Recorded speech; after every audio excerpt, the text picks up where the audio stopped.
बच्चों, आज हम पढ़ेंगे कक्षा 8 सामाजिक अध्ययन के अंतर्गत हमारे अतीत विषय का चौथा अध्याय आदिवासी दीकू और एक स्वर्ण युग की कल्पना।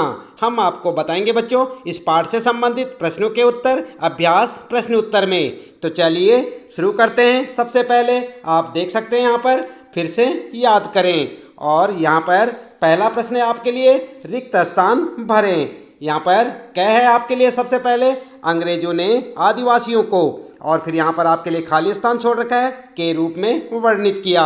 तो क्या लिखेंगे आप लिख सकते हैं बच्चों यहाँ पर जंगली और बर्बर। ठीक है, यहाँ पर लिखेंगे आप जंगली और बर्बर के रूप में वर्णित किया। इसके बाद ख है आपके लिए यहाँ पर झूम खेती में बीज बोने के तरीके को और यहाँ पर आपको लिखना होगा कहा जाता है। तो जानते हैं आप क्या कहा जाता है बच्चों? आप लिख सकते हैं बच्चों बिखेरना। क्या लिखेंगे? बिखेरना। कहाँ पर लिखेंगे? यहाँ पर। ठीक है, इसके बाद बच्चों फिर है आपके लिए अगला गै। मध्य भारत में ब्रिटिश भूमि बंदोबस्त के अंतर्गत आदिवासी मुखियाओं को और यहाँ पर फिर आपको लिखना होगा स्वामित्व मिल गया। क्या लिखेंगे यहाँ पर? यहाँ पर आप लिख सकते हैं बच्चों भूमि का स्वामित्व मिल गया। ठीक है, इसके बाद फिर अगला है आपके लिए घ। असम के और यहाँ पर आपके लिए रिक्त स्थान है बच्चों और बिहार की फिर यहाँ पर रिक्त स्थान में काम करने के लिए आदिवासी जाने लगे। तो यहाँ पर आपके लिए दो रिक्त स्थान है बच्चों। यहाँ पर क्या क्या लिखेंगे आप? उत्तर में आप देख सकते हैं आप लिखेंगे पहले में चाय बागानों और दूसरे में लिखेंगे कोयला खानों। ठीक है, यहाँ पर लिखेंगे चाय बागानों और यहाँ पर कोयला खानों और इस प्रकार से आपके इस प्रश्न का उत्तर हो जाएगा। इसके बाद बच्चों आइए देख लेते हैं दूसरा प्रश्न है यहाँ पर सही या गलत बताएं। और यहाँ पर सबसे पहले क्या है आपके लिए झूम काश्तकार जमीन की जुताई करते हैं और बीज रोपते हैं। गलत है या सही बच्चों? उत्तर लिखेंगे गलत। ठीक है, इसके बाद अगला है आपके लिए ख। व्यापारी संथालों से कृमि कोष खरीद कर उसे 5 गुना ज़्यादा कीमत पर बेचते थे। सही है या गलत बच्चों? उत्तर लिखेंगे सही। ठीक है, इसके बाद अगला है फिर गै। बिरसा ने अपने अनुयायियों का आह्वान किया कि वे अपना शुद्धिकरण करें, शराब पीना छोड़ दें और डायन व जादू टोने जैसी प्रथाओं में यकीन ना करें। सही है या गलत बच्चों? उत्तर लिखेंगे आप बिल्कुल सही। ठीक है, इसके बाद अगला है फिर घ। अंग्रेज आदिवासियों की जीवन पद्धति को बचाए रखना चाहते थे। गलत या सही बच्चों? उत्तर लिखेंगे गलत। ठीक है, इस प्रकार से आप अपने इस दूसरे प्रश्न का उत्तर लिख सकते हैं बच्चों, साथ साथ याद भी करते रहें। इसके बाद फिर है आपके लिए आइए विचार करें। ठीक है, और यहाँ पर तीसरा प्रश्न है ब्रिटिश शासन में घुमंतु काश्तकारों के सामने कौन सी समस्याएं थी? तो जानते हैं आपने पाठ पढ़ लिया होगा बच्चों।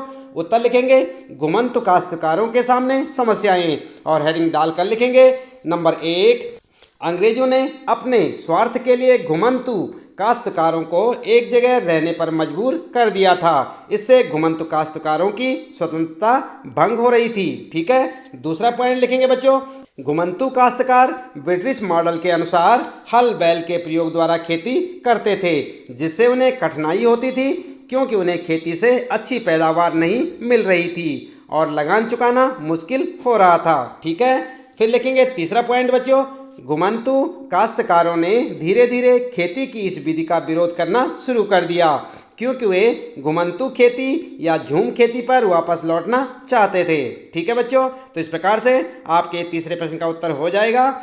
इसके बाद देखते हैं यहाँ पर चौथा प्रश्न है औपनिवेशिक शासन के तहत आदिवासी मुखियाओं की ताकत में क्या बदलाव आए? तो जानते हैं आप क्या बदलाव आए? उत्तर में लिखेंगे आदिवासी मुखियाओं की ताकत में बदलाव और हेडिंग डालकर लिखेंगे पॉइंट बनाकर लिखें बच्चों। नंबर 1 आदिवासी मुखियाओं के कई प्रशासनिक अधिकारी खत्म हो गए, उन्हें ब्रिटिश अधिकारियों द्वारा बनाए गए नियमों का पालन करने के लिए मजबूर किया गया।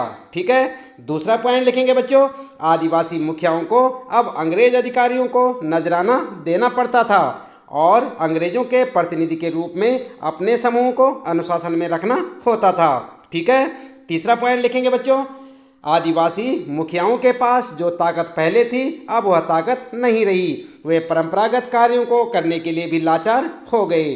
ठीक है बच्चों, तो इस प्रकार से आपके इस प्रश्न का उत्तर हो जाएगा। याद भी करते रहे साथ साथ। इसके बाद आता है फिर पांचवा प्रश्न, दीकुओं से आदिवासियों के गुस्से के क्या कारण थे। तो जानते हैं आप क्या कारण थे बच्चों।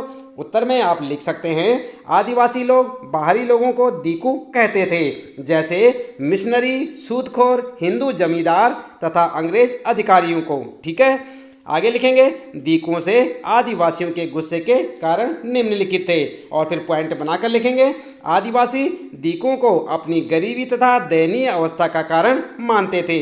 दूसरा पॉइंट लिखेंगे बच्चों, आदिवासियों का मानना था कि कंपनी की भू राजस्व नीति उनकी पारंपरिक भूमि व्यवस्था को नष्ट कर रही थी। ठीक है, अगला पॉइंट लिखेंगे बच्चों, तीसरा, आदिवासियों का मानना था कि हिंदू जमींदार तथा सूदखोर उनकी जमीन हड़पते जा रहे हैं।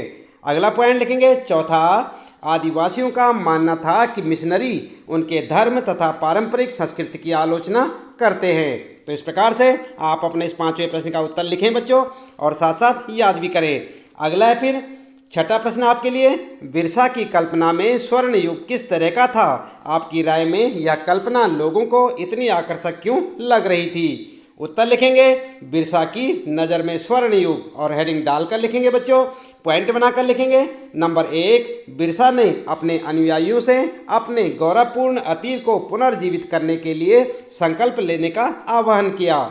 ठीक है, दूसरा पॉइंट लिखेंगे, बिरसा ऐसे स्वर्ण युग की चर्चा करते थे जब मुंडा लोग अच्छा जीवन जीते थे, तटबंध बनाते थे, कुदरती झरनों को नियंत्रित करते थे, पेड़ और बाग लगाते थे, पेट पालने के लिए खेती करते थे। अगला पॉइंट लिखेंगे बच्चों, तीसरा, उस काल्पनिक युग में मुंडा अपने भाइयों और रिश्तेदारों का खून नहीं बहाते थे, वे ईमानदारी से जीते थे। ठीक है, इसके बाद अगला पॉइंट लिखेंगे बच्चों, चौथा, बिरसा चाहते थे कि लोग एक बार अपनी जमीन पर खेती करें, एक जगह स्थायी रूप से रहें और अपने खेतों में काम करें। आई बात समझ में। इस प्रकार से आप अपने इस प्रश्न का उत्तर लिख सकते हैं बच्चों। इसके बाद आप देख सकते हैं यहाँ पर, आइए करके देखें। और यहाँ पर आपके लिए सातवां प्रश्न है, अपने माता पिता, दोस्तों या शिक्षकों से बात करके 20वीं सदी के अन्य आदिवासी विद्रोहों के नायकों के नाम पता करें, उनकी कहानी अपने शब्दों में लिखें। तो उत्तर में आप लिख सकते हैं बच्चों, यात्रा उरांव। ठीक है, और हेडिंग डालकर लिखेंगे, यात्रा उरांव झारखंड राज्य के छोटा नागपुर क्षेत्र का एक जनजातीय स्वतंत्रता सेनानी था। उनके नेतृत्व में 1914 से 1919 के दौरान ब्रिटिश शासन के विरुद्ध आंदोलन चलाया गया। उसने उरांव लोगों के बीच फैले अंधविश्वास तथा उनके द्वारा शराब पीने की जमकर आलोचना की। उनके इस धार्मिक आंदोलन ने कर नहीं आंदोलन को जन्म दिया।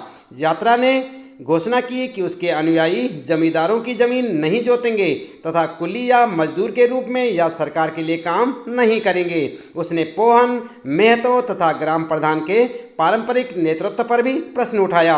इस आंदोलन का मौलिक विचार था कि जमीन भगवान की देन है तथा जमीन पर जनजातीय लोगों के अधिकार में दखल देने का किसी को अधिकार नहीं है। यात्रा को उनके प्रमुख शिष्यों के साथ गिरफ्तार कर लिया गया। जेल से छूटने के बाद उसने इस आंदोलन का नेतृत्व त्याग दिया और बाद में वे गांधी जी के संपर्क में आ गए। ठीक है बच्चों, तो इस प्रकार से आप इस प्रश्न का उत्तर लिख सकते हैं। तो बच्चों, इस प्रश्न के उत्तर के साथ ही इस पाठ से संबंधित प्रश्नों के उत्तर यहाँ पर समाप्त होते हैं। उम्मीद है कि आपको अच्छे से समझ आए होंगे। इसी प्रकार कक्षा 8 हमारे अतीत के सभी पाठों के प्रश्न उत्तर जानने के लिए आप लगातार जुड़े रहे हमारे साथ। और यदि आप चैनल में पहली बार आए हैं तो चैनल को सब्सक्राइब अवश्य कर दें, बेल आइकन भी दबा दें बच्चों, ताकि आपको आने वाली प्रत्येक पाठ की वीडियो की नोटिफिकेशन मिलती रहे। मिलते हैं फिर अगली वीडियो में नए पाठ के कुछ नए प्रश्न उत्तरों के साथ।